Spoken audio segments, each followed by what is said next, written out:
Assalamualaikum warahmatullahi wabarakatuh. Kembali lagi teman-teman semua di Spekulasi Masih edisi Ramadan. Semoga teman-teman semua selalu sehat, puasanya lancar, ibadahnya lancar. Jangan lupa juga subscribe, like, share, komennya supaya kita makin semangat, teman-teman juga jadi nontonnya makin enjoy. Yo. Kemarin udah nyampe di Mekah berarti ya? Udah nyampe di Mekah nih. Kan kemarin juga sempat bahas tentang umroh, ya kan, terus juga dan lain sebagainya. Ini sekarang yang gue pengen tahu nih Ji, dari dua negara ya jatuhnya ya. Dua kota lah.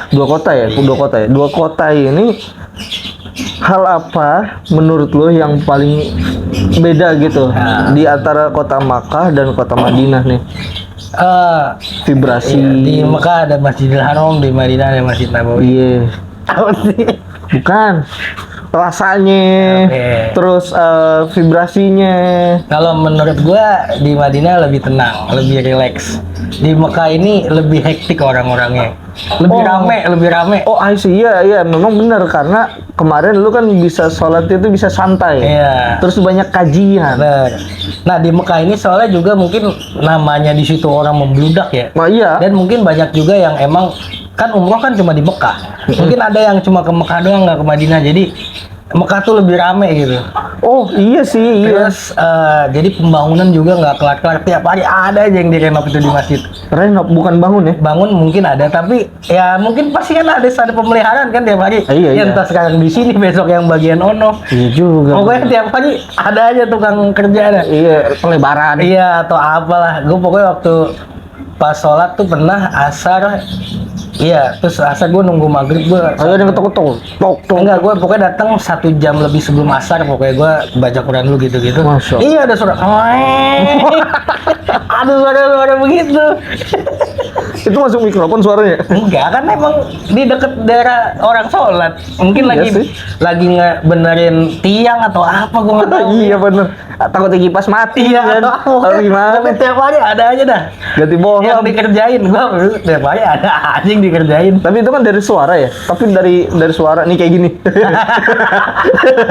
Iya. Nah itu kan dari suara. Tapi kalau dari aktivitas ubudiyah, aktivitas ibadahnya. Nah, itu juga. gimana? Kalau di Madinah itu kan pas masuk lu pokoknya masuk langsung bisa di saf gitu. Iya, maksudnya enak, masuk juga nggak terlalu rame orang.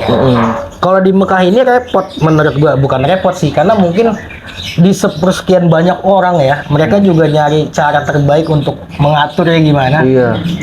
Lu kalau mau sholat di Masjidil Haram ya, dan mau sholat di dalam, paling nggak datang 1 jam sebelum masuk. Sebelum azan. Waktu azan lah. Oh berarti kalau misalkan mau sholat isya dari maghrib udah gak usah pindah. Iya, nggak usah pindah. Tapi ada nggak tuh yang cabut? Ada, banyak.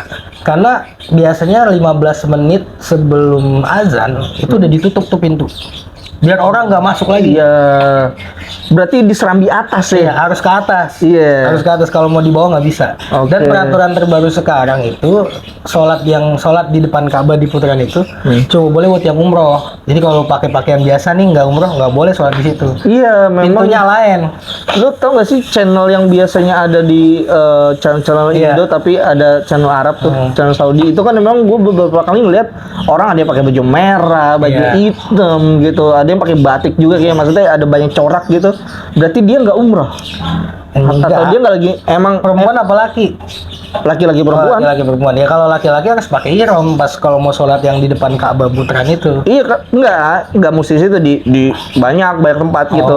Enggak, kalau misalnya sholat biasa ada pintunya lain tapi dapatnya di dalam tapi bukan di depan situ. Jadi pintunya dipisahin buat masuknya. Oh iya. Buat masuknya. Iya. Kalau misalnya lu masuk dari yang buat umroh langsung dihadang sama askar tuh, suruh ke sono gitu. Ya aja.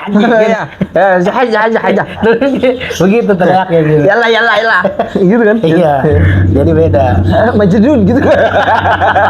Jadi kalau lu mau sholat harus standby sebelum 1 jam sebelum paling masuk sholat. Kalau nggak dapetnya di atas, dan itu juga bukan lama sih, maksudnya sebenarnya nggak juga, naik lift aja bisa, naik eskalator. Cuman repotnya kalau gua kan kadang bawa kakek gua mau ke masjid ya, dia kan naik kursi roda tuh. Nah itu kalau lu naik kursi roda, pas naik eskalator kursi rodanya nggak boleh dinaikin. Terus kakek lu berarti Harus jalan? turun dulu. Makanya gue nggak bisa sendiri kalau di Mekah nemeninnya nih. Harus berdua sama saudara gue, ntar yang satu nuntun, satu megangin kursi roda. Iya. Ntar di atas sudah ini Itu lagi. baru duduk Iya, lagi. duduk lagi, gitu. Iya benar. Dan pas keluar antri juga. Jadi Oh, iya kan banyak ya? Jadi Iya. menurut gua di situ yang bedanya kalau Masjid Nabawi kan lu kayak 15 menit sebelum azan masih bisa lu sholat Masih di dalam. nyantai lah ya. Masih sholat di dalam masih bisa. Di Masjidil Haram nggak bisa. Harus benar-benar lama karena gue sempat ngobrol sama saudara gue. Kenapa sih harus begini ya? Bukan pengen sholat. Ini kan ya memang gua datangnya mungkin Telat. 15 menit sebelum azan, tapi kenapa gua nggak bisa di dalam, kenapa harus dibuang ke atas, bikin repot aja. Iya. Tapi dia bilang, ya mungkin dengan banyaknya orang ini cara terbaiknya begini kali ngaturnya. Iya benar sih. Ibarat kata kita jadi panitia nih. Iya. Ibarat gitu, wah ini udah nggak bisa nih, nggak bisa dibiarin. Antisipasinya emang bagus kayak gitu sih, Ji. Menurut Iya. gua biar nggak membeludak dan ngasih tahu kalau misalkan kita tuh harus punya banyak waktu untuk ibadah. Iya. Ya kan? Ya mungkin cukup ya. Iya betul. Jadi kali ini. jadi memang ini luar biasa banget pelajaran buat kita dari tempat mikot udah ada, terus juga dari kejadian-kejadian yang unik juga ada. Kita harus jaga lisan kita. Ya ini pelajaran buat gue khususnya dan mungkin teman-teman juga jadi ada nambah ilmu ya kan. Untuk itu teman-teman terima kasih banyak udah stay tune di sini, udah nonton sampai akhir juga. Jangan lupa buat subscribe-nya juga, menyenangkan kita ya kan, like juga, share untuk Masya Allah. Share juga, semoga video ini jadi bermanfaat. Cukup sekian dari kita. Untuk nextnya lagi besok ya. Jadi terima kasih banyak. Wassalamualaikum warahmatullahi wabarakatuh.